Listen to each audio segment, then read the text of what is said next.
Welcome to the session under the theme of the Korean Peninsula and DPRK, ROK, U.S. relations, military tensions, and diplomatic reconfiguration. Korea Association of International Studies has carefully designed the session, the panel, supported by Korea Foundation.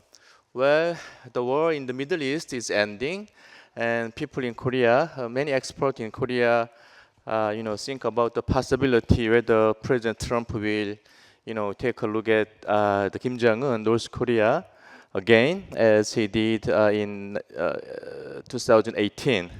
And there will be another high-level diplomatic relations between DPRK and U.S. is one of the main questions among many experts in the related field.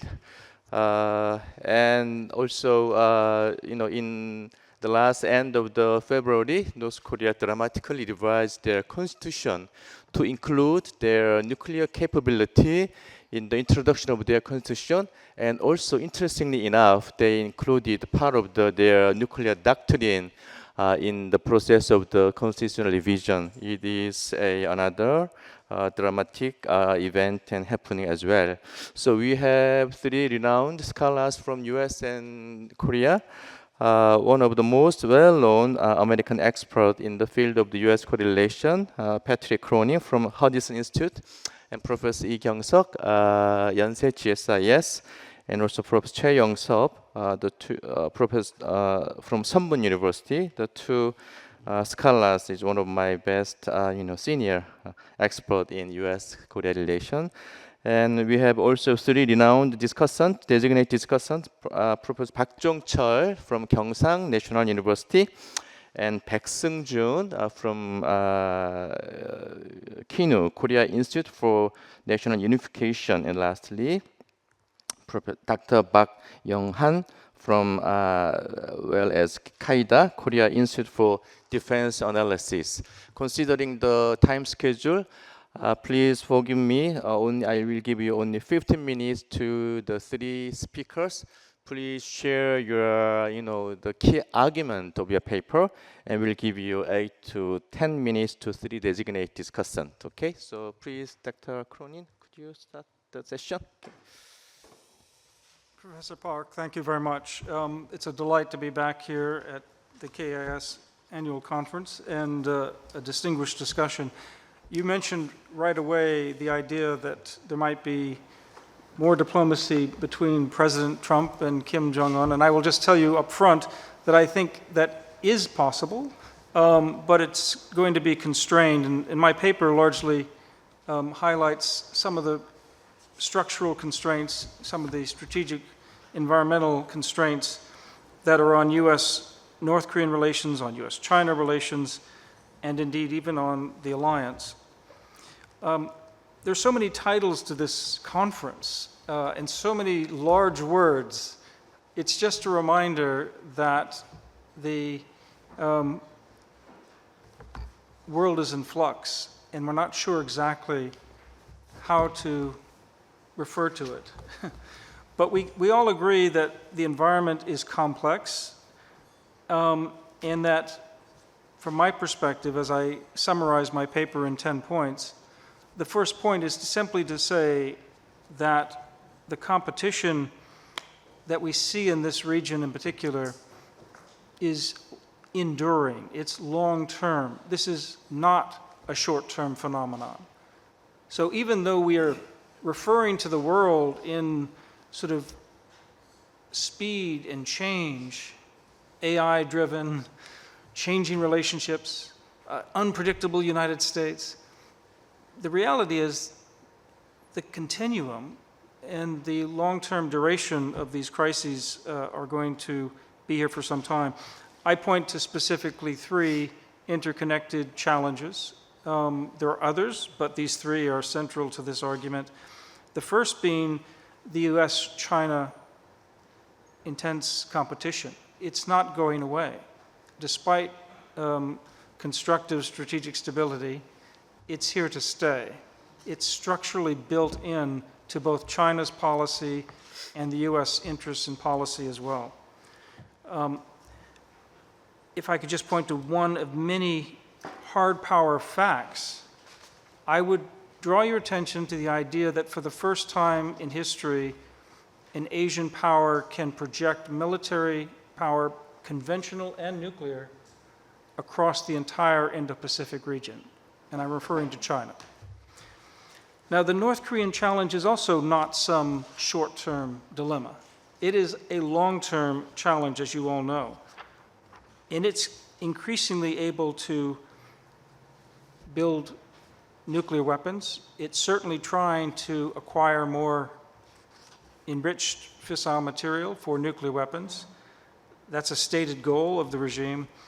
And it's widely accepted that at least Kim Jong-un is not interested in abandoning nuclear weapons. So that challenge is also a long-term challenge to grow, and it's not simply nuclear, but the nuclear dimension certainly defines a very hard power end of that relationship. A third challenge is simply to try to do two things at once, to try to, for the United States, reinvest, revitalize its industry, its capabilities. We're not necessarily doing a great job on that, but there are a lot of efforts that are going into it, and there's a lot of debate about how to do it. And there's some good developments, and there's some not so good developments, but we're an actor that's definitely in flux, the United States. At the same time, if I can refer to Korea and Japan and Australia as middle powers, they're more than that, but our allies, in particular in Asia-Pacific region, are also achieving more, reaching more for a wider role, a stronger role, more capabilities. And those changes are not just short-term. I would argue those are also long-term shifts in the regional balance of power. Both of those things are true. So the point one is this environment is defined by enduring competition, not temporary crises. The second point is that, in my view, looking at history, these are challenges that are mostly to be managed, not solved. It doesn't mean we shouldn't have leaders who are trying to solve the problems, but you shouldn't expect them to actually achieve resolution. It would be great if there were some resolution, but even deals, as we see with the ceasefire on Iran, these things have a way of being undone. Even geography is being changed by technology today, by supply chain requirements that are leading to new geographical dependencies. So things are not fixed, but they can be managed. Washington, in particular, has to pursue competitive coexistence with China. That's the good news, that both China and the United States are seeking this bounded competition, this competitive coexistence. The Chinese have called this many names, including a new type of great power relationship, but previous leaders have called it a variety of things. And even before President Trump went to Beijing, he obviously was preceded by President Biden, who was also looking to negotiate a floor under the relationship so that US-China competition didn't spiral into conflict. That's a good thing, but it's limited. The objective is not to resolve that strategic rivalry. It's to preserve a favorable balance of power while preventing conflict and sustaining regional stability. So yes, we want to maximize whatever trade is possible with China, as does every country, but the strategic rivalry is actually leading to more de-risking and more pressure to decouple. Even if decoupling is not possible, it's still trending in that direction. That's the reality. And so strategic success depends less on achieving a permanent solution to that, but managing this because it is a long-term competition. My third point is that strategic stability, as stated at the summit in Beijing, is not an end, but it's really a means to this long-term managed competition. It's valuable when to have the leaders meet to try to reduce tensions and to let people know that we're not interested in going to war against each other and having a catastrophic conflict, but it doesn't stop the rivalry from continuing. And there's so many reasons I will point to why that's the case. So strategic stability shouldn't be confused with strategic convergence. China's continued, for instance, just one mention, when President Trump was here in Korea last October, he and Xi Jinping agreed that there would be the ongoing flow of processed rare earths from China to the United States. And just this week, China has added the very American companies that are trying to reduce dependency, almost near total dependency, on Chinese processed rare earths are now being sanctioned by China. Now, we know there was back and forth. You can point fingers at both sides on who started what. But the reality is that that's not exactly the constructive strategic stability that was articulated in May at the face-to-face summit in Beijing. Beijing does not refer to itself as a revisionist power, and some Chinese scholars dispute whether it's a revisionist power.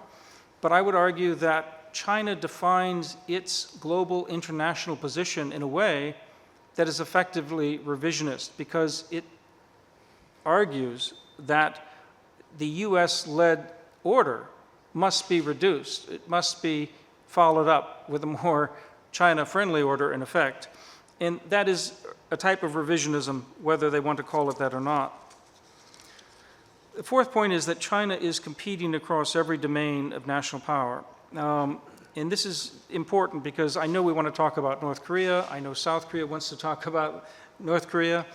But if you don't understand why the United States is mostly focused on China, then you're going to be hearing very discordant responses from Washington, because the United States is focused more on China. It's competing with us, and not just us, in every domain of national power. Its overarching narrative reinforces the idea, a meta-argument of systemic victory is inevitable. Systemic victory is inevitable. The system, China's system, will inevitably win in the long term. That's essentially the meta message of everything that comes out of Beijing. Maybe not every scholar, because scholars are more sophisticated and understand some of the downsides, but that's the overall message that one hears.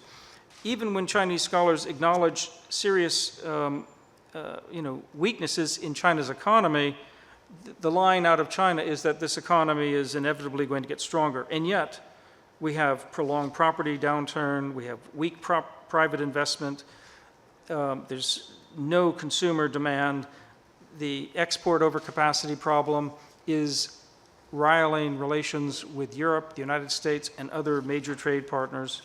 All of those are problematic for that rosy narrative scenario that China would like to project.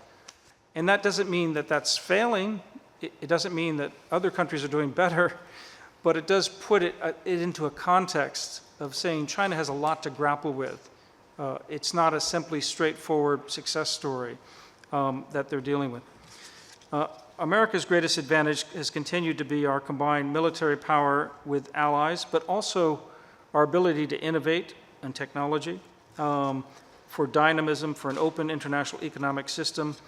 And unfortunately, we have called some of those principles into question with tariffs and with other measures, actions of unilateralism. Too much so, in my view, that will now have to be self-corrected as we go forward to try to make sure we preserve those strong principles that have worked so well over time.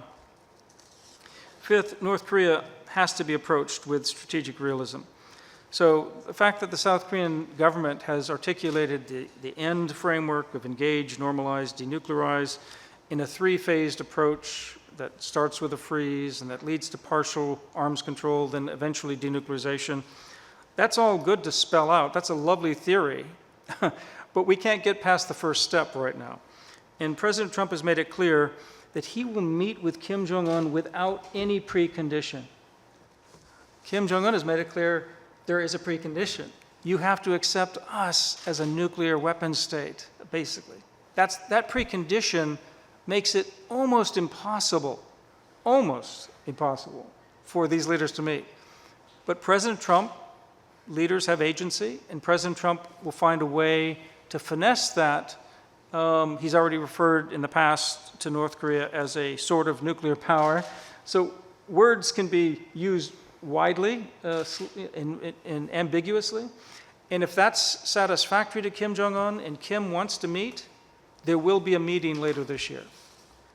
But if Kim does not want to accept that, if that's not enough for him, and he feels like he's getting too much from Russia and China, why should he bother? No matter what Lee Jae-myung does to help facilitate that meeting, it will not happen. That's my reading of that situation. But even if diplomacy resumes, that's the easy part. The hard part is getting to beyond the words of, say, the Singapore summit of June 2018. And by the way, one hint that the White House is interested in talking came about on the anniversary this month of that summit meeting, where President Trump put onto social media, he truthed it, as they say on his platform, that picture from that summit in Singapore that was a high watermark of U.S.-North Korean kind of diplomacy. But it's clear that any meeting would now have to focus more on what Victor Cha has talked about, a broad sort of statement toward accepting the dangers of nuclear war and trying to avoid that kind of nuclear tension. It might include some type of strategic communication channel that would be opened up. That would be good, but getting beyond that is going to be extraordinarily difficult. So the sixth point is that deterrence and diplomacy are complementary approaches, even if they're both limited in their effect here. We know that North Korea has genuine security dilemmas, and I know that's what the Chinese tell us, but it's not something that just started last month. In fact, the seventh point here is that North Korea's nuclear strategy is rooted in historical lessons from the beginning of the regime about regime survival. And I would especially recommend the two recent books by Professor Tertitsky. His little book on Pyongyang on the brink, for instance, spells out in very short terms even, but the complex history that had everything from Kim Il-sung initiating the war, right? Initiating the war that led to American air power on his head in a way that convinced him, including with nuclear threats, that North Korea would need to have a nuclear weapon to be the ultimate guarantor.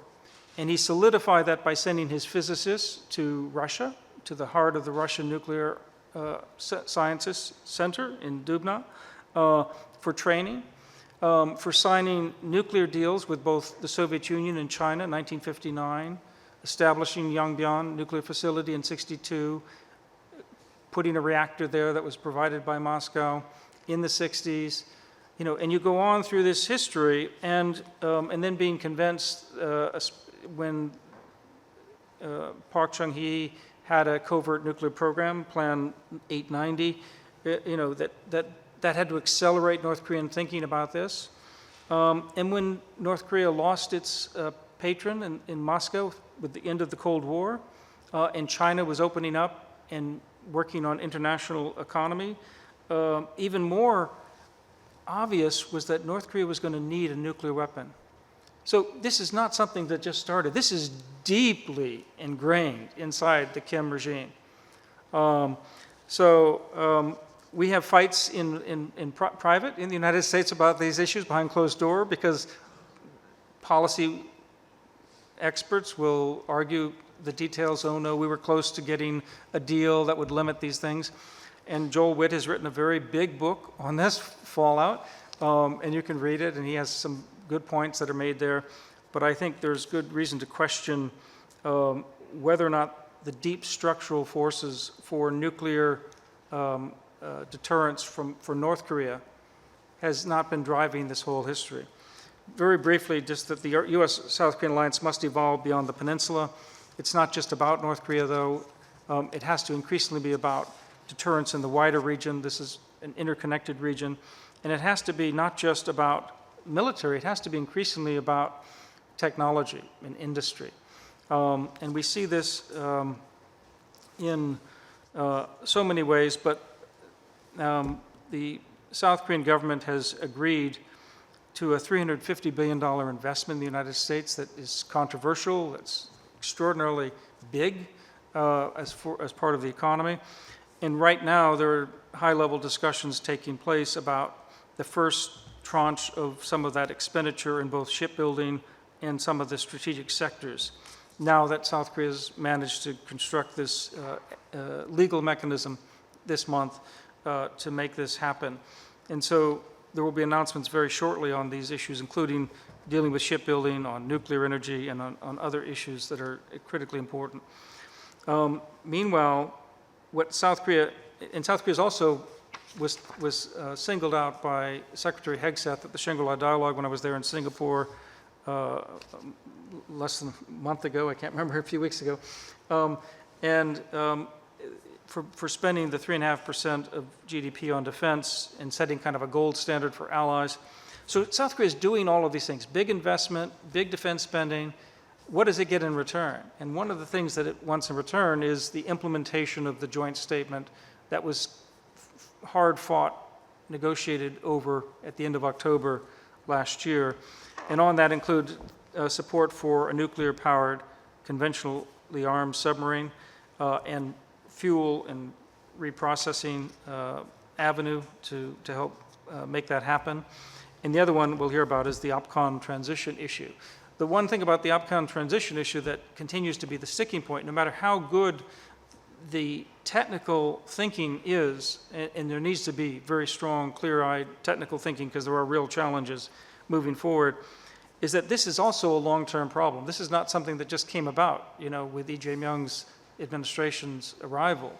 But obviously, Lee Jae-myung wants to put a bow on it, wants to be the one who delivers this final transition of conditions-based wartime operational control. The challenge is not so much technical, even though the conditions are by definition essentially a technical, something to be measured. But ultimately, it's the political will. And that political will stops with the President of the United States, stops with the President of South Korea, and that's why it's uncertain. So the final point here is simply that political leadership is now as important as military capability. It is so important for the cohesion of governments in Seoul and Washington in particular to be able to navigate, because we're talking about core issues of sovereignty, core issues of burden sharing, issues of industrial policy, domestic politics that are swirling around. I can't go to a discussion these days without hearing officials tell me about their concerns about some specific domestic problem. I won't mention them by name. I find them all kind of irritating and unfortunate because, yes, of course, there are people who get charged with something. There are businesses that get discriminated against. Processes need to work that out. There needs to be discussion. We shouldn't be shy about it.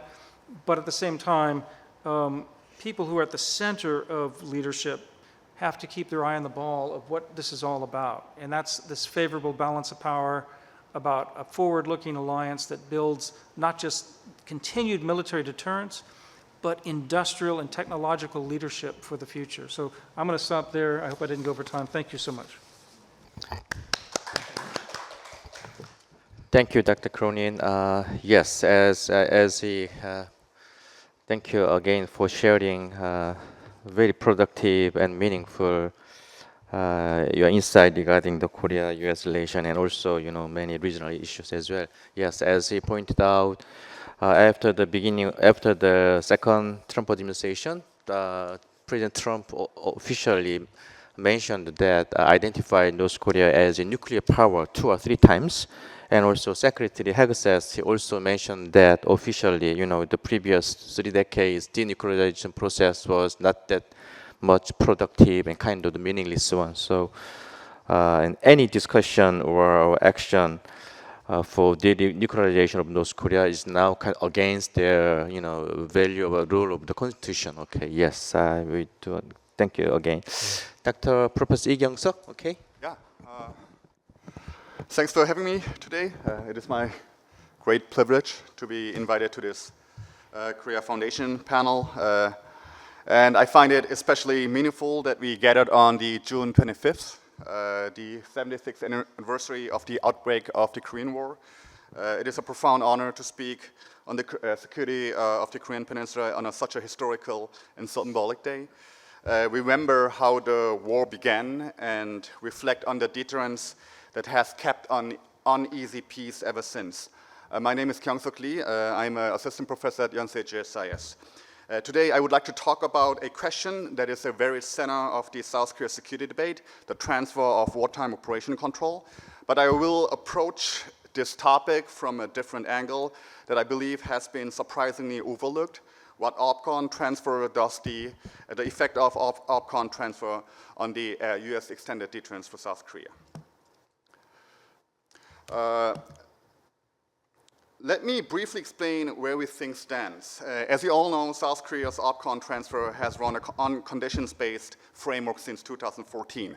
So this framework's moved through three verification stages: IOC, FOC, FMC. The allies are expected to complete the second stage FOC verification this year. So on the surface, there's a striking convergence of interest. For South Korean progressive camp, OPCON transfer has long been a cherished goal, and the second Trump administration is on its face favorable too. Washington wants its allies to be more, and it reads Seoul leading the conventional defense of the peninsula as exactly the kind of burden sharing it wants. So United States officials have even praised South Korea as a model of ally. However, when we looked more closely, the discord persists. On timing, the Lee government targets 2028, while the USFK commander targets around 2029. So, and underneath the calendar disputes lies a deeper one. As Dr. Kronig mentioned, Seoul sees OPCON transfer as a political decision for two presidents, while the United States sees as a military and technical judgment that depends on whether the conditions are actually met. So this agreement is where my questions begins. The existing debate argues about the dates and command structures. However, almost no one asks the questions: how does the OPCON transfer affect the United States extended deterrence for South Korea, especially about the conventional nuclear integrations? So let me start to fleshing out my arguments. First, OPCON transfer hands-on conventional command to a South Korean general, but it leaves nuclear control entirely with the United States. So this asymmetry is unavoidable because the United States have never delegated control of its nuclear forces to any ally. Second, this transfer lays on the top of a CNI that is still unfinished, and in doing so, it threatens to dissolve something that has quickly held the two domains together, the USFK commander's personal union that I will explain shortly after. Third, and this is the heart of my argument, the nuclear link must be deliberately designed into the transfer, and my argument and my suggestion is United States should consider the nuclear assets earmarking on the Korean theater, Korean Peninsula theater, and think about the institutions that combines the CNI in a more deliberate decision-making process. So the watershed, I will briefly begin how extended deterrence has been taking the institutional form. So the watershed was 2023 Washington Declaration, as you all know, and the creations of the NCGs. But I want to emphasize one word: NCG is just a starting point. It is a moment that allies began a nuclear domain cooperation in earnest way, nor the arrival of a finished system. At the heart of the NCG sits CNI, and CNI rest on a asymmetric divisions of labor. American nuclear weapons and South Korean conventional forces fused into a single operations. This gives us two fundamental facts that everything else depends on. Fact one: nuclear authority is fixed. Control over United States nuclear use rests entirely with the United States. And OPCON transfer does not change this fact. Fact two: CNI is indispensable. South Korean conventional forces on their own cannot alone deter North Korean nuclear threat. So CNI is not optional. It is a central mechanism. So please keep these two facts in mind, because the whole tensions in my talk comes from putting them together. So how is CNI actually being built on the military side? The clearest evidence and the key kind of finding in my argument in my talk is the new organizations, the J10 strategic integrations element, which USFK elevated into a standalone directorate in June 2025. Now, here's a counterintuitive part, and it is important. You might assume J10 exists to integrate American and Korean forces, but it does not primarily. J10's main job is to improve the coherence of conventional nuclear planning within the United States military itself. Then why is that? Because conventional operations in the Korean theater had been USFK's business, while nuclear employment belonged to the strategic command back in the United States homeland.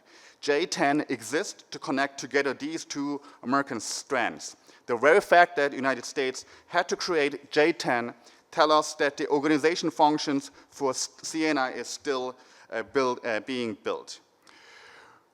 We can understand J10's character in three layers. The key layers are internal, outside, and peripheral. Layer 1 is internal. J10 links USFK to US Strategic Command. Both ends are American. This is not a Korea-United States coupling. It is an internal US line, and even this line is dispersed. Stratcom does global nuclear planning, while Indo-PACOM and USFK carry theater responsibility. Layer 2 is outside. J10 is US only, and it sits outside the Combined Forces Command. The nuclear planning function is placed in a channel that United States controls alone. Layer 3 is peripheral. J10 does work with NCG and with the Iraq Strategic Command, but this is a coordination and support between separate organizations, not command integration on a CFC style line. So Korea touches the nuclear core only at the edge. Please keep this geometry in mind, because OPCON transfer is about to disrupt it. So here's the core problem. The command structures the Lee government envisions keeps the combined command, but swaps the nationalities of the commander and the duty. So a four-star general would direct the combined forces in the theater. But notice what this produces. OPCON transfers move only wartime conventional command to South Korea. The result is a visible split. The ROC commands the theater fight, while the United States retains nuclear control. So the central task facing on emerging CNI is the integration of Korean-held conventional command with the United States-held nuclear control. And this integration is exactly what is risky. To see why is it risky, we have to first see why it worked before. The answer is what I call the personal union. So right now, one officer wears three hats at the same time: commander of the CFC, commander of the USFK, and the commander of the United Nations Command. So as a CFC commander, he directs the combined conventional fight. As a USFK commander, he is connected to the J10 nuclear planning line and outward and onward through the Indo-PACOM and Stratcom to the United States nuclear chain. Now, let me be really careful here. The point is not that this officer decides nuclear use by himself. The decision still runs through the president, Stratcom, and Indo-PACOM. The point is that both domains, the conventional fight and the theater side connect with the nuclear operations, meet within one person's situational awareness. The single conversion point is how CNI works, and one person could look at both lines at once. And this is exactly what OPCON transfers break. The South Korean four-star general inherits only conventional operational control, while the USFA command and with the access to the nuclear chain stays with the United States Deputy Commander. So the contact point that once met in one person is now split in two. The Korean commander runs the conventional fight, but he cannot reach to the nuclear line. The American deputy holds the nuclear line, but he sits formally beneath the Korean commander. This is what the commander-deputy power inversions really means for CNI. So coordinations that used to live inside one commander's awareness is now externalized, pushed onto the consultation between two separate actors. So this externalization creates three risks, and they escalate in scope. The first risk is the weakened integration. So CNI hinge on the coordinating with conventional asset with mesh with nuclear use and when and how. Once we split the conventional decider from the nuclear line in a crisis, measured in minutes, invites delay and frictions. The second is the authority responsibility mismatch. The Korean commander owns the theater outcome, but he does not control the most decisive instrument. He is responsible for result while lacking control over one of its two poles, and it's sharper here because that instrument is nuclear. The third is decoupling. This is a broadest one. CNI rests not only on a capability, but also on will and coupling. The more the United States step back into the supporting role, the more in nuclear capability may weaken. This revised the old question in extended deterrence. Would Washington really risk its own homeland for Seoul? So this is my diagnosis, but I want to really clear that none of these means OPCON's transfer should be postponed. It means OPCON transfer must be designed well, and let me now to give you my suggestions. So the realistic question is not to whether to transfer. The realistic question is what institutional supplements can sustain CNI development accumulated step by step, not all at once. And I will judge these supplements against three yardsticks drawn from the risk I just described: the degree of integrations, the alignment of authority and responsibility, and the strengths of coupling. So the first and most important lever is earmarking. Here's the problem it solves. As long as the United States assets floats within a global posture, South Korean conventional forces have no concrete object to combine with. So CNI needs the object of integrations tied to the Korean theater. There are two ways to do this. Option one is redeployment. We're hosting the tactical nuclear weapons like in a nuclear NATO like in the NATO-style nuclear sharing model. This maximizes a coupling and visibility, gives the most concrete objective, but clashes with the United States denuclearization goal and posture flexibility and risk about North Korea's preventive strike and Chinese and Russia's backlash. Washington is reluctant to do that. So option two is earmarking without deployment. Designated on a planning basis a portion of United States nuclear weapons for dedicated use in the Korean theater. Because it does not physically rehost anything, it avoids a clash with denuclearizations. Yet it still lets the allies concretely, especially South Korea, concretely integrate targeting, planning, and exercise around the designated United States nuclear asset. Its limit is that being planning level only, its credibility effects is bounded. So I argue that earmarking is the most realistic priority while keeping redeployment option if the security environment worsen on the Korean peninsula. Then why do I call earmarking the pivot? Because it gives us on emerging CNI a concrete object of integration and therefore a stepping stone to develop. With assets designated on the Korean theater, we get a new center of gravity, replace the easily weakened personal union. Even if the Korean commander and American deputy are split, they can play and exercise together. From peacetime around the designated assets, the targets, and employment plans. So these ease much of the integration ambiguity and responsibility gap that single command model would otherwise carry. But earmarking alone is not enough. What OPCON transfer break is the personal union's mediating functions. And unless we rebuild it, coordination collapse into procedural consultation between two organizations, which is unreliable in the compressed time of military crisis. So we need three institutional devices. First, a standing ROC United States coordination body to manage CNI continuously. Second, a liaison architecture that connects the J10 nuclear planning lines to the future CFC. And third, regular combined planning and exercise around the earmarked United States nuclear assets. So NATO did exactly this over decades through its nuclear planning group. So the synthesis is simple. Preserve the strengths of the single command model, coupling with visibility and unified command, and add earmarking plus institutionalized coordinations within it.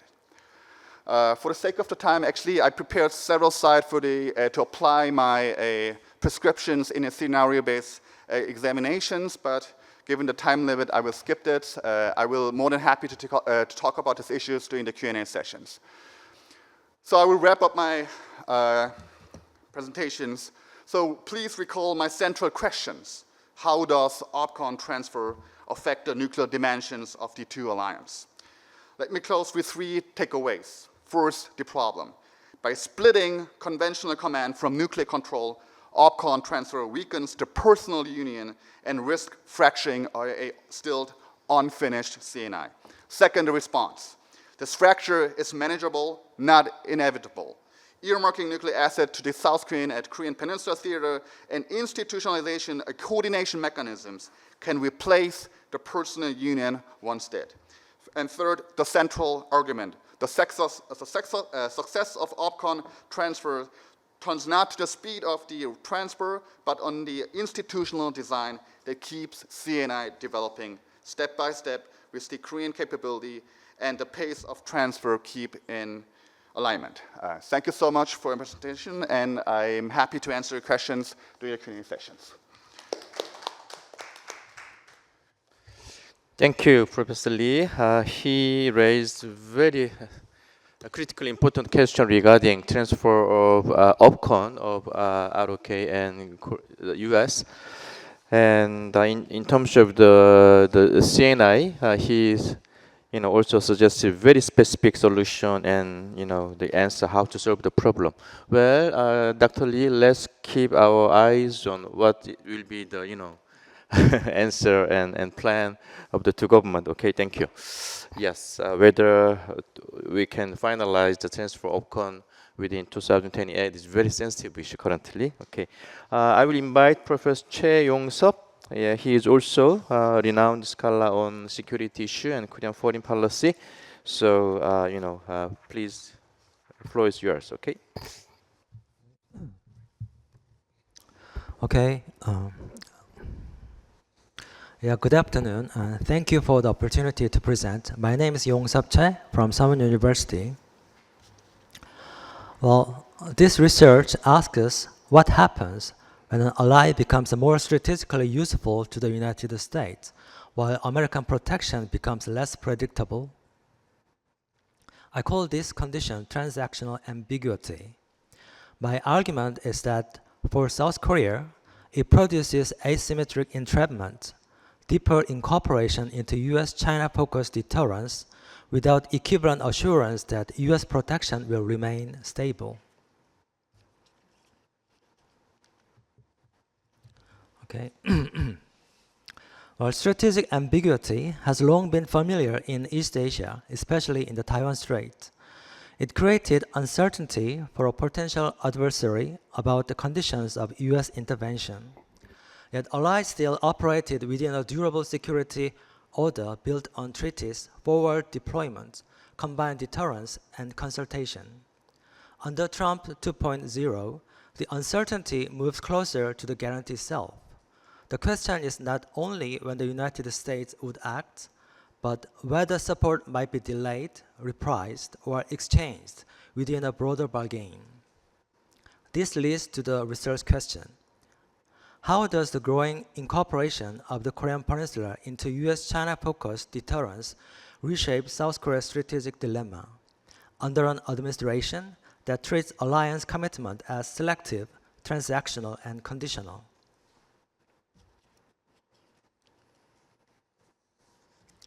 Where strategic ambiguity keeps Beijing uncertain about the conditions under which the United States would use force. It's an adversary-facing deterrent device intended to discourage coercion and preserve crisis stability.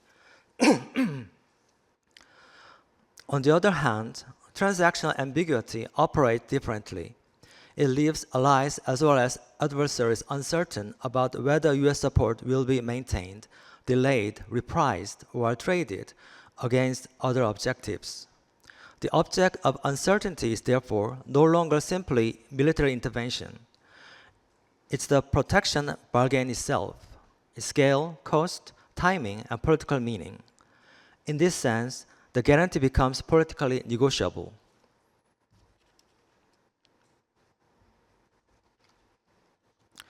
The central hypothesis is that Trump 2.0 transforms South Korea's alliance dilemma from a conventional abandonment-entrapment trade-off into a condition of asymmetric entrapment.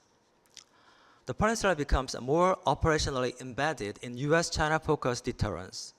At the same time, the U.S. guarantee becomes more politically conditional, economically priced, and strategically negotiable. Seoul therefore bears the cost of becoming a more valuable strategic asset without receiving the stable assurance that was once associated with alliance dependence. The crucial point is that abandonment and entrapment are no longer alternative risks. They can be felt at the same time.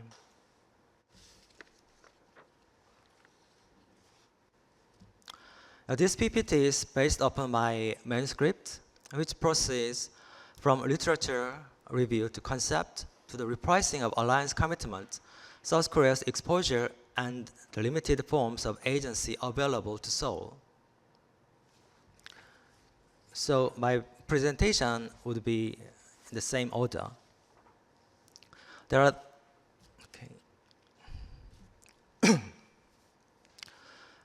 There are three types of existing literature. First one is the US-led East Asian order. This literature explains the US-led East Asian order through the hub-and-spoke system. As China has risen, alliances have become the infrastructure of strategic competition. They provide access, geography, legitimacy, and military depth. This work explains why South Korea matters more to Washington, but it generally treats alliances as assets that the United States can employ against China. It says much less about what happens when a patron seeking greater allied utility simultaneously makes reassurance conditional and open to bargaining.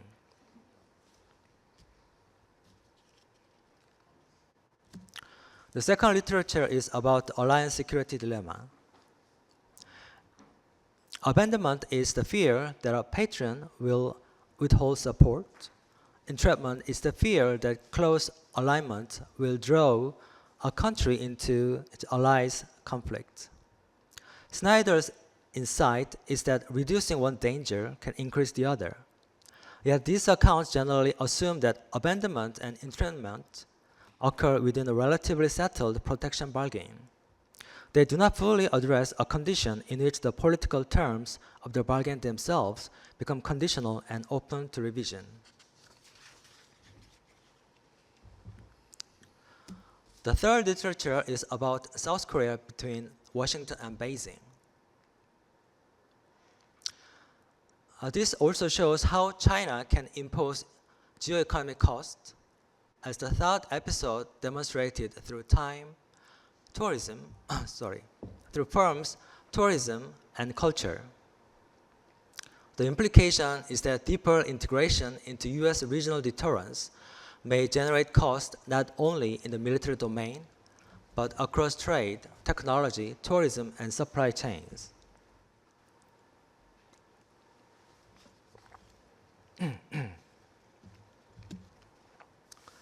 Together, this literature explains why allies matter more, why allies fear abandonment and entrapment, and why South Korea bears broad cost of alignment. What they do not fully explain is a pattern that seeks deeper allied utility while making reassurance itself conditional and revisable. This is the gap this research tries to address.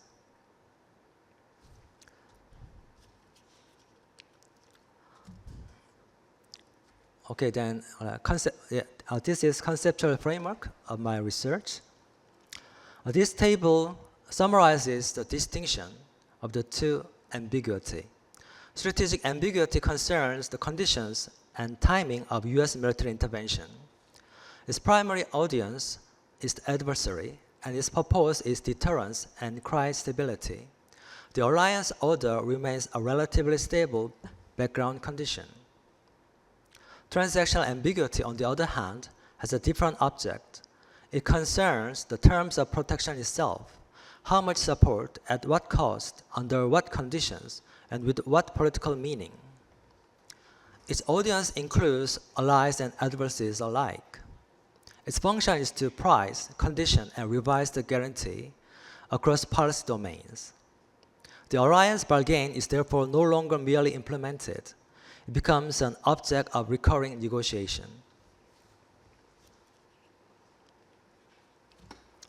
And transactional ambiguity has three constitutive dimensions. First, conditional reassurance.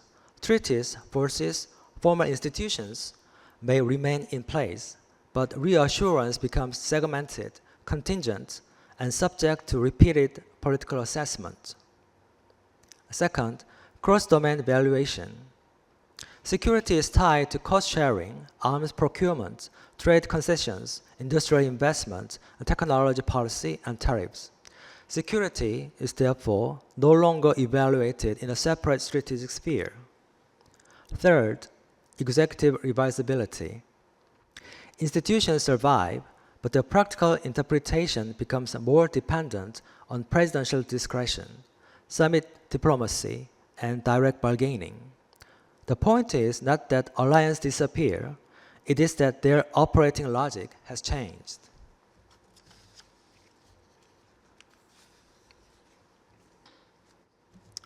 This produces the key conceptual move. In the traditional model, abandonment and entrapment are alternative risks. Under transactional ambiguity, South Korea experiences both at once. It is operationally entrapped because regional deterrence can increase its exposure in peace, crisis, and war. It is politically exposed because U.S. commitment is conditional and revisable without giving Seoul equal authority over the bargain. This is why I describe the outcome as asymmetric entrapment.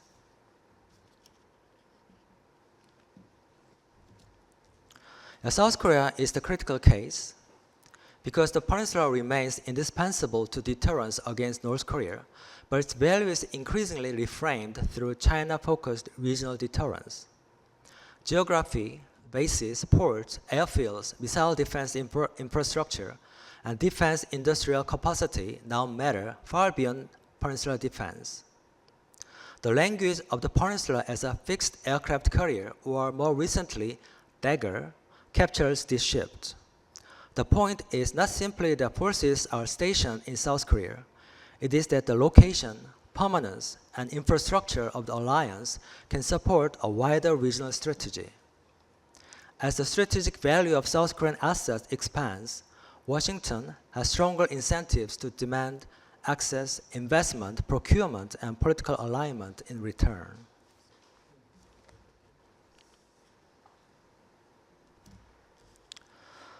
Trump 2.0 should not be understood simply as withdrawal or isolationism. It's better understood as conditional forward engagement. The United States maintains a regional presence but seeks to make that presence more profitable, discretionary, and closely tied to allied contribution. This is reinforced by the securitization of economic statecraft. Tariffs, investment restrictions, industrial policy, and supply chain measures become instruments of national strength. Allies are not necessarily exempt from these pressures, and the line between ally and competitor can become blurred. Burden redistribution also changes its meaning. Allied spending and purchases are not only measures of shared defense. They become recurrent tests of political worth and of the allies' claim to reassurance. Finally, defense sales, shipbuilding, semiconductors, batteries, energy, AI, and critical minerals have become central to how Washington values alliance relationships.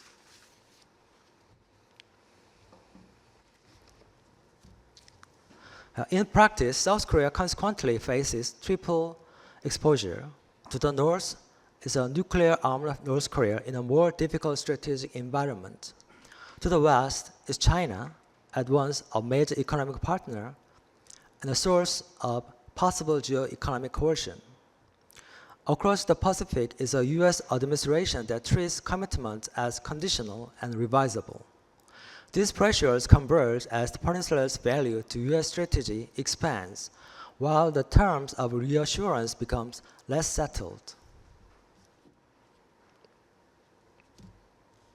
What then can South Korea do? I present here the concept of strategic agency. Strategic agency here does not mean classical autonomy or the ability to replace U.S. extended deterrence. It means the capacity to shape the terms, sequencing, and reversibility of exposure. First, Seoul can thicken institutions through codified consultation, combined planning, and mechanisms such as the Nuclear Consultative Group. This cannot eliminate asymmetry, but they can slow unilateral revision and create procedural constraints. Second, Seoul can use industrial leverage. South Korean capabilities in semiconductors and shipbuilding, including work connected to the U.S. Navy, should be treated as issue-specific leverage rather than as unilateral concessions. Contributions should be tied to reciprocal commitments. Third, South Korea can modestly diversify through cooperation with Japan, Australia, Europe, and Asia, the so-called like-minded countries. This is limited hedging, not a substitute alliance.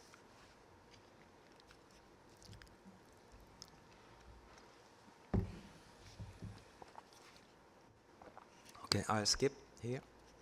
Okay, the conclusion. To conclude, the central question is not whether the United States stays or leaves. It's how American protection itself becomes a negotiable instrument. The danger is not necessarily one dramatic rupture.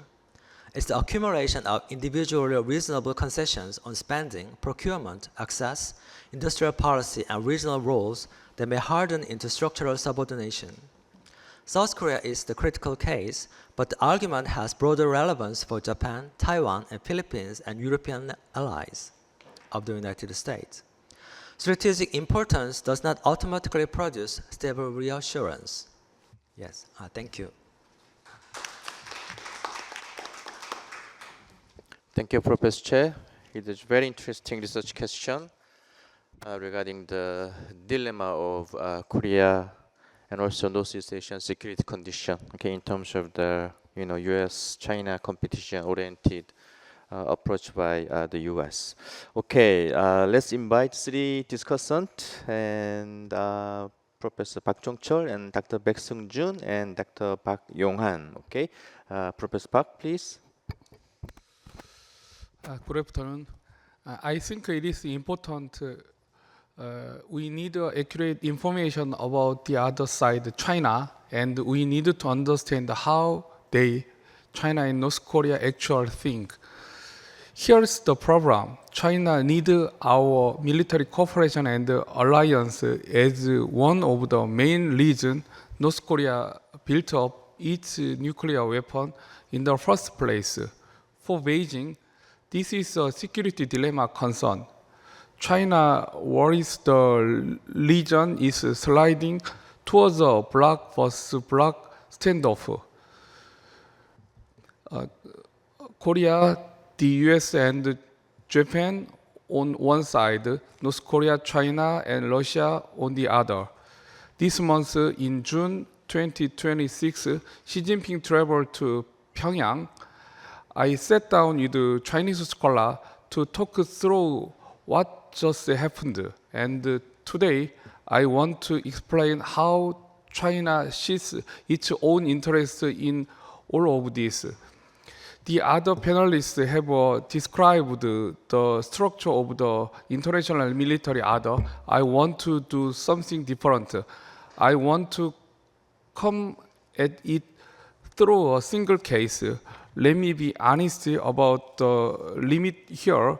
This is one case, and the scholars and officials I spoke with were a very small group. Even they didn't know exactly what was said at the summit. Some of what they talked to me as educated guesswork, but I hope it still helps us understand China's position on the Korea Peninsula. They very positing Washington tried to treat as a hostile, so that we can be smarter about how far and how deep we talk our own cooperation. So let me walk through what I heard point by point.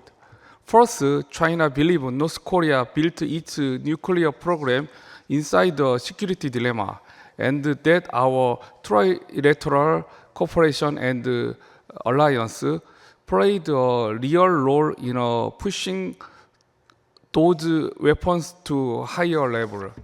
Second, his trip to Pyongyang was the first overseas trip of this year. For Beijing, that's not just about East Asia. It is trying to a bigger reshaping of great power relations. The Chinese framed it as a sign of those determination to deal with one of the central problems in their foreign policy, nuclear proliferation on the Korea Peninsula. Their argument is that even starting from the freeze is better than nothing. North Korea's another gets more advanced very single day. A freeze, they say, takes away the more dangerous weapon Kim Jong-un would overseas have tomorrow, the further bomb, not just 2 days. The entry point is freeze, paired with a full package of the exchange and cooperation in return. Third, look at what Trump did February with Iran. He tried to solve the nuclear problem with a preemptive military strike, and he put the whole world at risk and dragged the USA into the Kashmir. On the other Korea Peninsula, a sudden strike would be far more dangerous. The Chinese worry it could escalate into the World War, pulling into the US, China, and Russia, exactly like 1950. So from Xi's point of view, he needed to preventive diplomacy. He needed to more sure nobody played with first that way. And here's something important. Since Trump's second term began, China ministry have been quickly proving their American counterparts. They try to gauge Washington's will and ability to actually denuclearize North Korea. Their conclusion, the US does not have much capacity to pushing near denuclearization, and frankly, does not show much interest in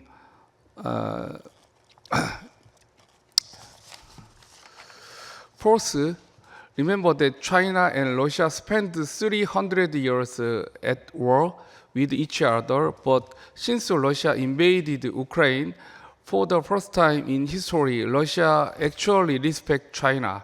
And since the North Korea-Russia alliance, China suspects Putin have been Kim Jong-un's protector, handling the North Korea real strategic benefits. On proliferation, the Chinese told me Putin is a worse actor than Trump.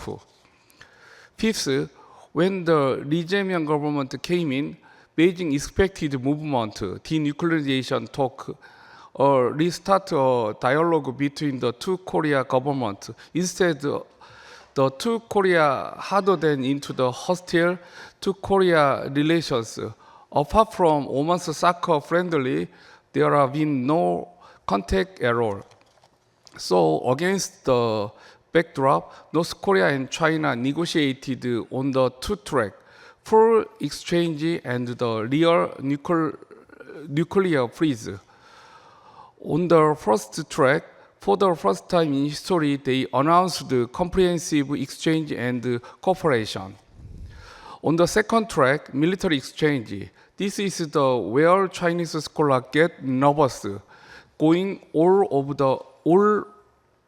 the way back to the fight over wartime cooperation control during the Korean War. Military training exchange between China and North Korea has always been limited. And on the third track, denuclearization, they crashed. On the 1st June, Kim Jong-un visited a newly operation capability for producing nuclear material along with the Nuclear Weapon Research Institute, and that infuriated Xi Jinping. That on the 7th June, Kim Yo-jong put out statement warning American officials, read it carefully, and it is a real protest against Xi Jinping pressing for denuclearization talk and pushing North Korea toward dialogue with the United States. Let me close with this. History is full of cases there are warm official statements after summit, looking nothing like a sensitive promise made behind closed doors. I expected the same here, a big gap between the glossy public language and whatever was actual agreed. And the real lesson is this: neither our cooperation nor the China-North Korea-Russian alignment should be allowed to harden into rival blocks or feed the security dilemma. This is a trap we have to avoid. Thank you very much. Thank you, Professor Park Jong-chul. Even though there's no specific question to Dr. Cronin, but please, if you have any to add, prepare another productive response to the discussion. Okay, Dr. Beck. First of all, I'd like to express my gratitude to Korea Foundation for having me in this distinguished panel. This paper, Professor Kyung-seok Lee's paper, was a great read. It makes a timely and constructive contribution to the debate on OPCON transfer by bringing CNI into a discussion. This paper's main contribution is that it recast OPCON transfer as a concrete problem of institution rather than a political question. And it asks how the Allies can preserve the conventional nuclear interface in a situation where conventional command is very likely to shift to a Korean commander, while nuclear control remains entirely in US hand. Building on this contribution, I'd like to offer 5 comments or questions. First, I think the paper could make the benchmark for CNI progress clearer. ROC US CNI is still on early stage, and it is not yet a finished system. The paper points to several parts of CNI, such as planning, command links, exercises, information sharing, and conventional support for US nuclear operation. But I think it would help to say more clearly what progress means. Does better CNI means more regular meetings between South Korea and United States? more detailed plans, better information sharing, more joint exercises, or some mix of all these. And my second point is that I'd like to ask Professor Lee to clarify the institutional location of the supplementary CNI mechanism. The paper already proposes several useful devices: a standing ROC US coordination body, a liaison architecture connecting J10 with the future CFC or Korean command, and regular combined planning and exercises.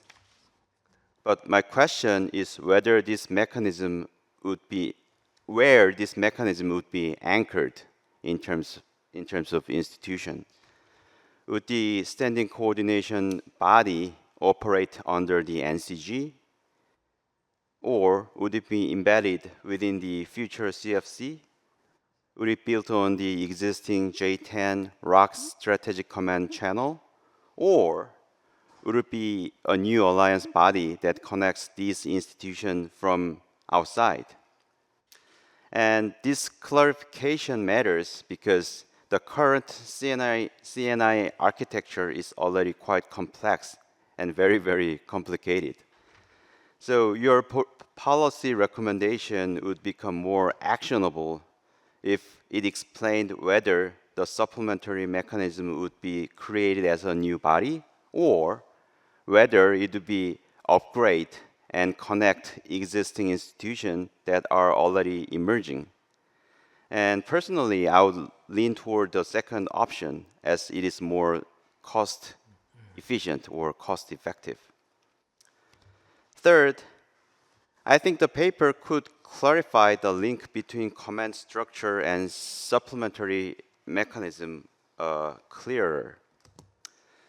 In the earlier sections, the paper argues that OPCON transfer matters because it weakens the personal union between the CFC commander and the USFK commander.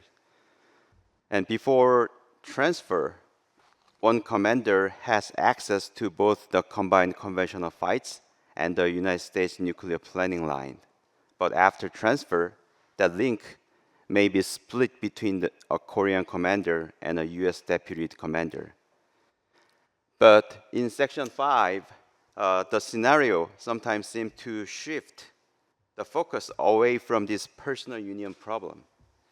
The limited nuclear attack scenario shows that the alliance would need strong mechanism to manage the conventional nuclear interface. But the problem could arise under any form of command structure. So since this scenario is meant to support your own point and serve as a case study, I think it should be tied more directly to the paper's main claim. That is, it should directly answer the question as to how OPCON transfer makes the problem worse by weakening the theater-level link between conventional command and US nuclear planning line.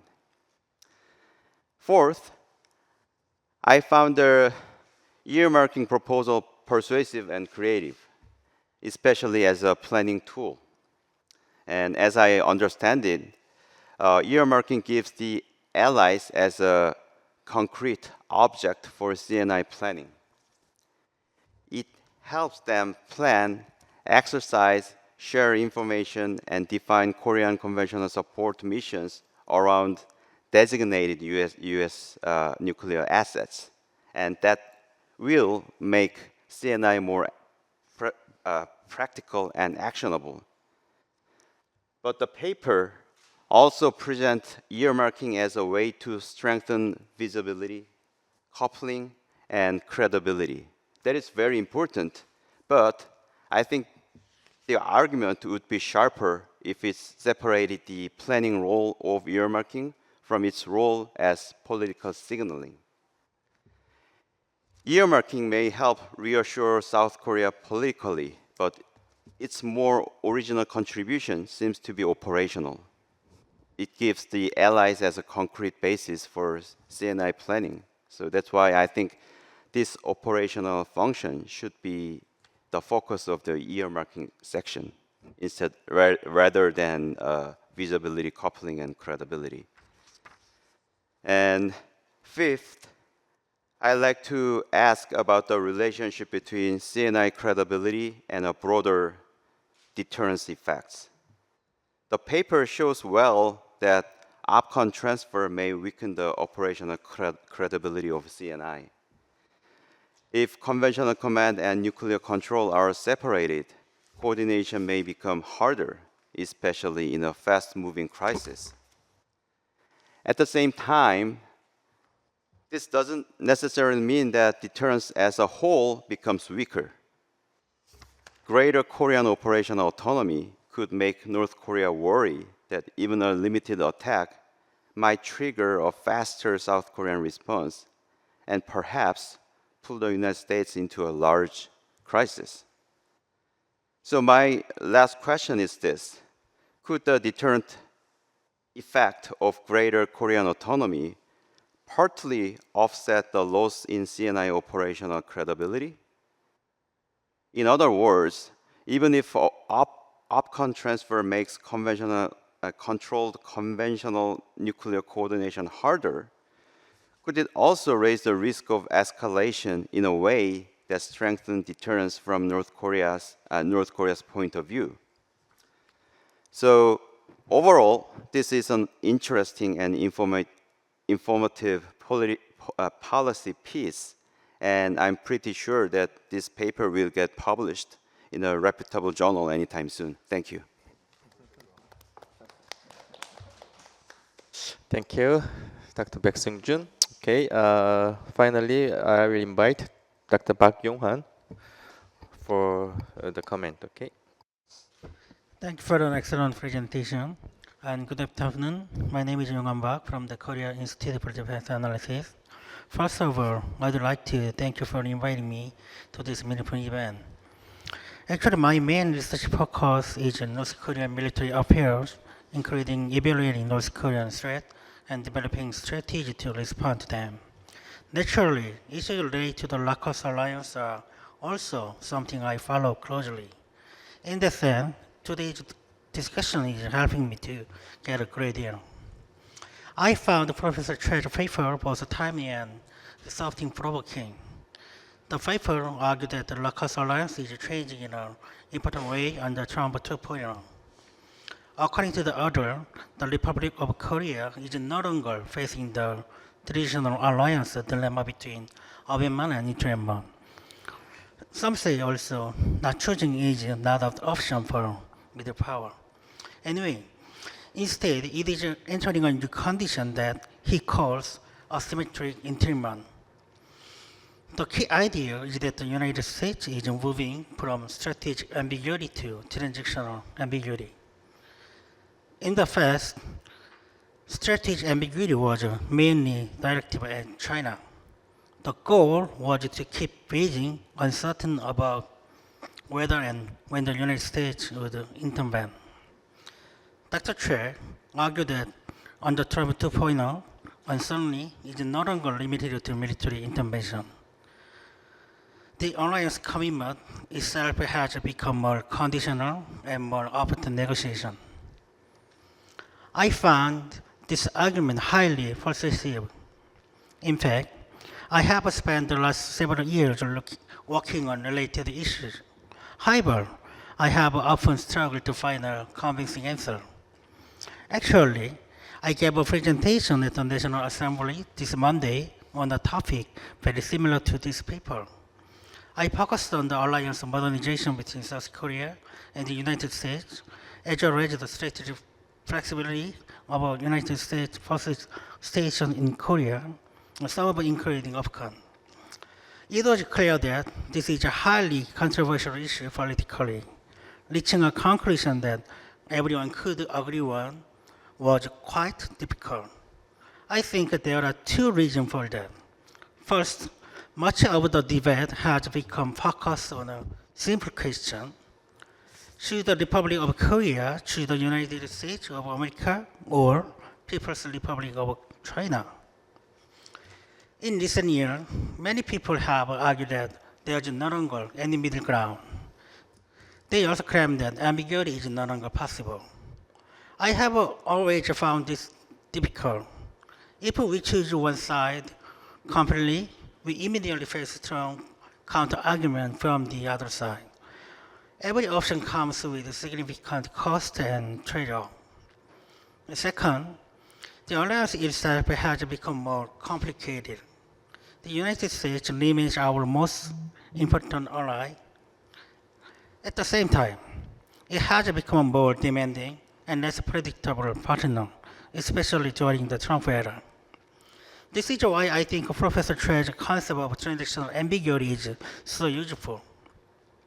For many years, we focused mainly on strategic ambiguity.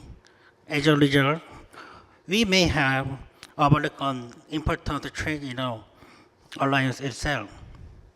The concept of transactional ambiguity helps us see that trend more clearly.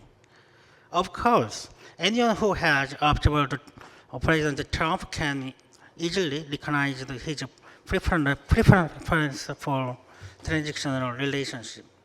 What I like about this paper is that it helps us understand the alliance politics from the broader perspective. In my review, the concept is simple, intuitive, and convincing. At the same time, I would like to raise one additional question, actually some specification following, but could the United States also have a concern about the forms of asymmetric treatment? We may think that the United States provides extended deterrence and plays a major role in deterring North Korea. But from Washington's perspective, there may also be uncertainty about what is received in return. For example, if a crisis occurs in a Taiwan Strait, what role would Seoul be willing to play? Would South Korea be willing to support Korea's strategic flexibility for USFK? What kind of support could the Korea provide? And how much political, economic, or military risk would it be willing to offset? In other words, uncertainty may exist on both sides of the alliance. The Republic of Korea was about becoming more deeply involved in United States strategy without receiving fully reliable assurances.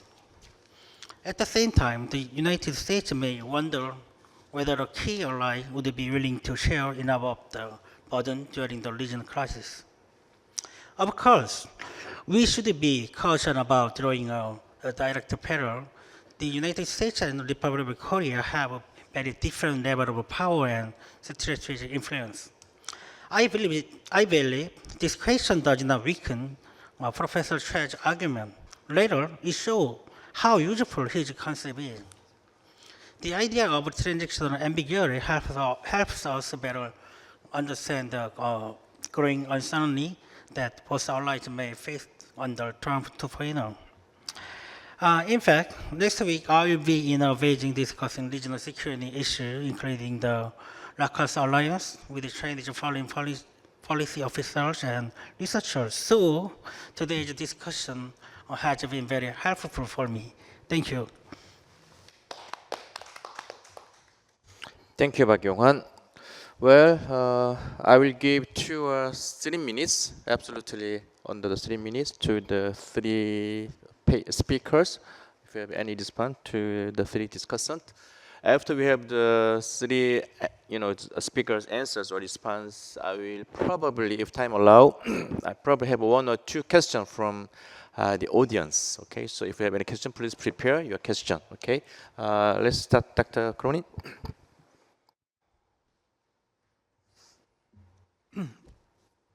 What excellent papers and comments. I'll just respond briefly to Professor Park's comments about sitting down and talking to Chinese scholars after the Park or Kim meeting, rather.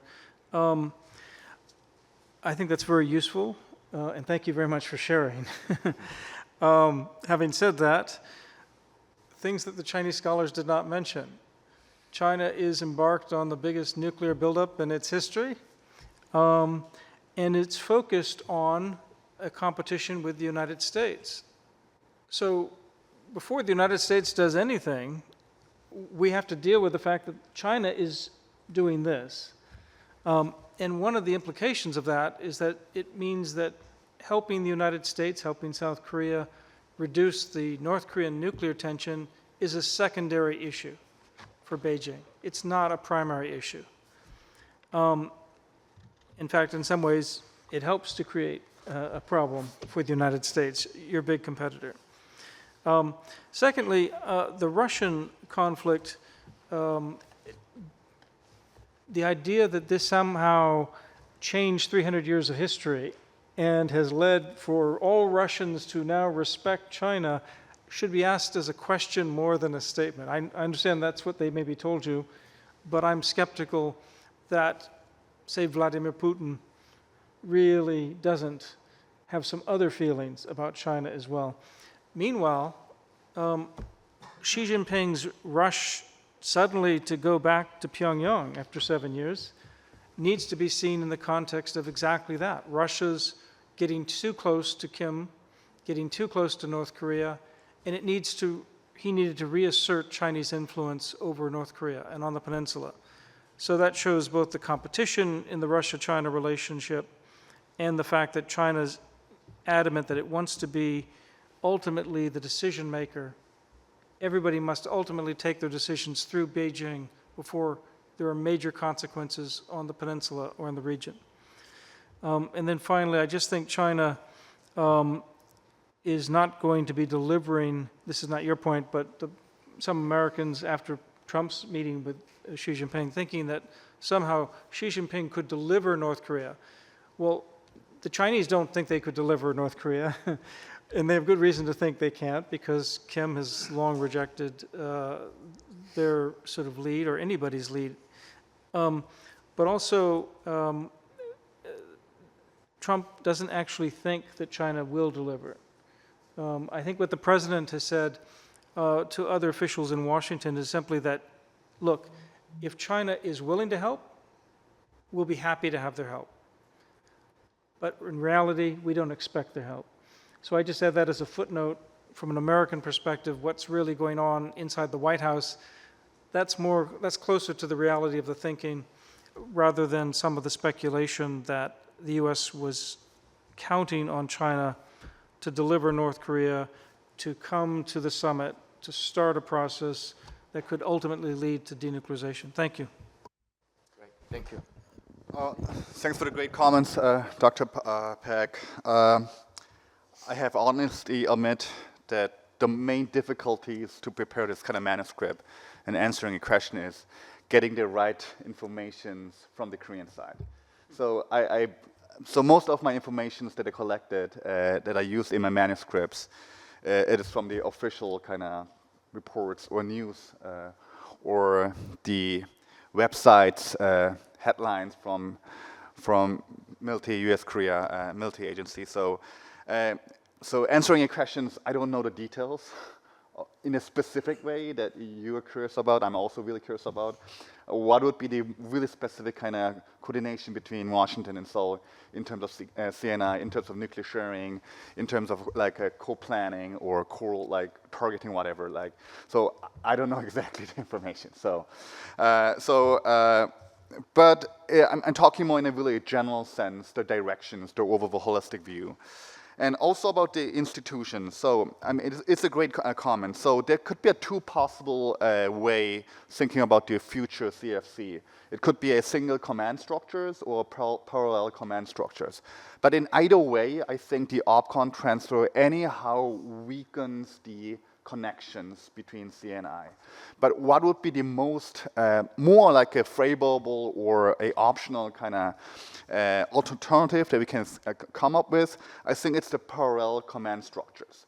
Once we have like a parallel command structures, we can create a institutional body which could be equivalent to the J10, for example, that can connect the Korean Stratcom and also the Korean, the military sites. So maybe from that we have like a designated body that really specifically can talk between J10 and the corresponding Korean partners, and also the, for example, whatever kind of like name of what the institution is, it can connect, have a more like a close coordination between Washington and Seoul. So this is kind of one my general thoughts.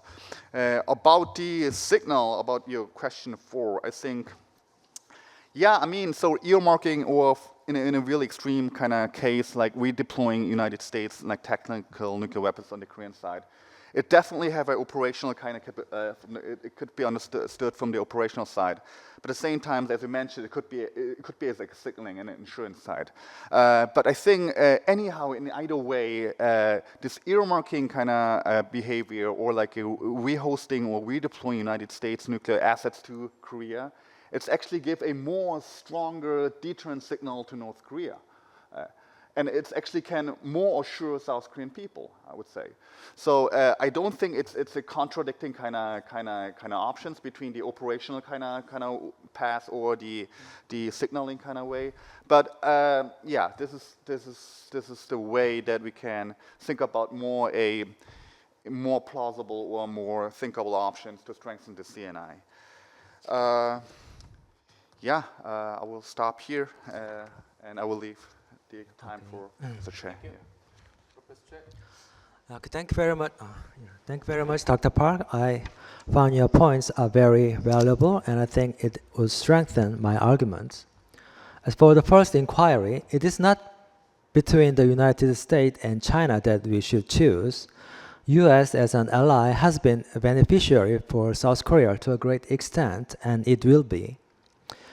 And as for the second inquiry, because Taiwan is not an ally of South Korea, we should decide based on the scenario of the United States, the Taiwan contingency. Well, in fact, I visited Washington last year with other colleagues, and there we visited several think tanks, and there we were asked about like what would South Korea do in a Taiwan contingency. So I asked, what's the position of the United States? And they talked about strategic ambiguity. So I realized that ambiguity is not just toward its adversaries, but also toward its allies. There I decided to investigate more on this concept of like ambiguity, and this manuscript is one of the outcome. Okay, thank you. Thank you. To appreciate all the 3 very reliable and productive answers to the discussion. Well, let me open. I think I may have 1 or 2 questions from the floor. Please identify yourself, and if you specifically point out any speaker, it will be greatly helpful. Okay, please.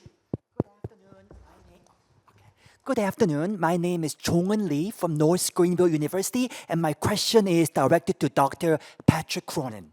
Dr. Cronin, there are many in South Korea and maybe some in the US who have hopes that if Russia-Ukraine war ends with a ceasefire, it could provide positive diplomatic opportunities in Northeast Asia, specifically in maybe weakening Russia, China, North Korea strategic partnership.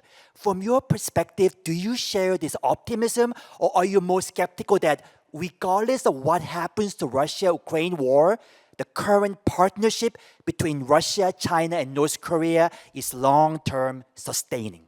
Thank you. The question is very specific. If you have any, can I have 1 more question? Anyone from the audience? No? Okay. And then lastly, I will invite Dr. Cronin again, to respond to the question. Okay, please. Well, thank you very much. It's an important question. I mentioned Fyodor Turchitsky's book, Pyongyang on the Brink, where he essentially looks at 16 counterfactuals that reminds us that the current situation in North Korea and the current leadership was contingent on so many different things that could have happened differently. So we have to be always given scope for what the historian I studied for when I was an undergraduate, William Woodruff, used to call fortuna, fortune, chance, contingency. So there's always the chance. But strategy and policymakers cannot be counting on chance for their strategy. So if I were to argue, as maybe Victor Cha almost suggests in his Foreign Affairs article recently, and he's undertaking a big project on the future of the relationship with Russia and China and North Korea, is that the defense relationship is so strong between Pyongyang and Moscow that as long as Vladimir Putin is in power, and that's really maybe the most contingent thing, that's a big if, who knows how long Putin will be in power, but as long as he's in power, I think that relationship will endure even a cessation of hostilities in Ukraine. We're still not at a ceasefire in Ukraine, so even that has to wait. But I think end of the war in Ukraine does weaken the urgency for Russia to keep giving money to North Korea for its conventional munitions, or even more, providing some significant technological transfer that we're all looking to watch and to stop if necessary. And I think that's what, that could be weakened by playing on Russia's peacemaking possibility here, if they reached a ceasefire. Finally, I'll just say that I know President Trump has given certain assurances to the Lee Jae-myung administration. Now, leaders say things that others want to hear. So you have to take this with a sort of a grain of salt as well, which is to say that there's no doubt that President Trump has argued that if there is peace between Russia and Ukraine, then he can devote more attention to the North Korean issue. And that could, along with South Korea, close diplomatic cooperation could essentially weaken the recent gains between Russia and North Korea. That's highly speculative, highly conditional. I go back to my strategic starting point, which is to say that's not what's going to happen in the short term. We're going to see a continuation of this military relationship between Moscow and Pyongyang, China asserting more political and economic influence and keeping that influence, and the United States, South Korea continuing to try to work on the margins to weaken the momentum behind the what was sometimes called the CRINC relationship, right? The China, Russia, North Korea, Iran relationship. So that's my assessment. Thank you. Thank you, Dr. Cronin. Well, this is very critical timing in terms of every criteria. Recently, there was very historic and special constitutional revision in North Korea, and also since the war is ending in the Middle East, whether there is a possibility between U.S. and North Korea high-level contact, and again the midterm election is coming, and also the middle of the November there will be a the China Sunjeon APEC, okay, and also in terms of the transfer of OPCON between USA and Korea, and there are a lot of issues in the security and peace on the Korean Peninsula. All the discussions and comment and argument raised by the session will give a meaningful message to policymakers and scholars, and also to media as well. Okay, thank you very much, all the speakers. Okay, great. I'll close the session. Thank you.